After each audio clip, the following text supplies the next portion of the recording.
Your company has $108 billion in revenue, did last year. You're number 14 on the Fortune 500. But McKesson would not be a company that consumers would know. You're the ultimate business-to-business company.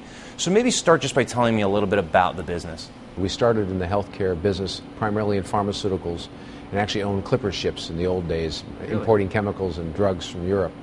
So we've been in the business a long time, and we really are not a consumer brand. So everything we do is on behalf of other business partners to make the patient care experience safer or lower cost.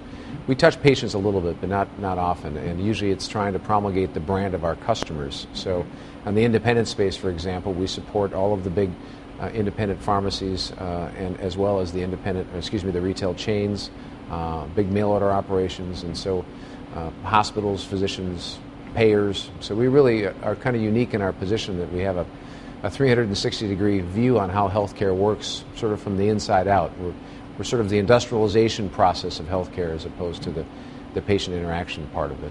We've just been through this massive public policy period where we're all paying attention to healthcare and its costs, and there's been a general consensus that while healthcare may be a growth industry, it's something of a broken industry or a dysfunctional industry. Is that a fair characterization? I think healthcare is a difficult industry. It has not undergone the transformation that most other industries in our country have gone through. And if you think about it, it's probably largely driven by the fragmentation. We still have a cottage industry cobbling together healthcare for patients.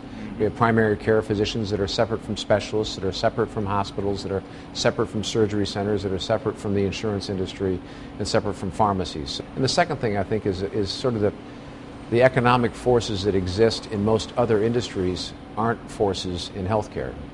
To a large extent, patients are spending other people's money.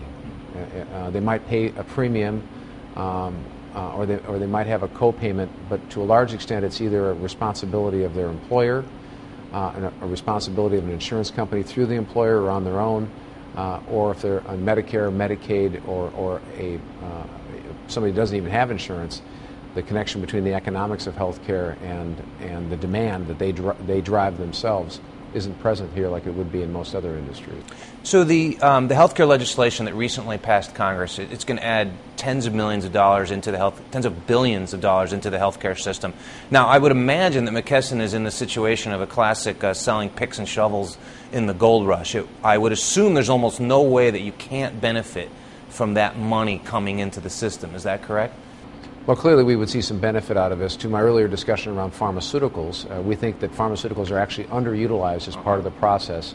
So not only should we be able to do a better job of getting people to take the pills in an environment where we have more people in the system because they've got insurance coverage or they're being provided some kind of coverage in some fashion, they'll be in the system, and that should help demand. And on the technology sides of our business, we obviously have a very large technology footprint. We actually think that providers today and our government sees technology as part of the solution to removing the inefficiency that exists and improving clinical care. So the two big pillars of our business, distribution and technology, should benefit from increased demand. Is there something else you can tell me that's good about the legislation that just passed? Well, I think this issue of coverage is one we've been fighting with for some time as a society. And I think that absent the appropriate coverage in a way that reduces the acuity of the patient and the frequency with which they visit emergency rooms, we were obviously already in a train wreck, and it's just going to get worse. And the best health care in this country is through preventative medicine and people taking ownership of their own care and trying to be well, as opposed to showing up in an emergency room and waiting for 6 hours to have some kind of a problem diagnosed in the most expensive setting in the world. Did we just miss a golden opportunity to have a single payer system, which would have been exactly what you're describing, right? Everybody knows that they're going to get care, so they're going to get good care, and they'll get the right care when they need it?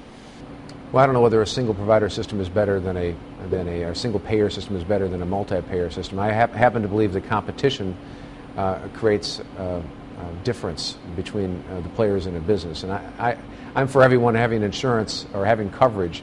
I'm not necessarily for everyone having it from a single enterprise. I'd rather see people take their voucher and compete with the health plans for the best available coverage.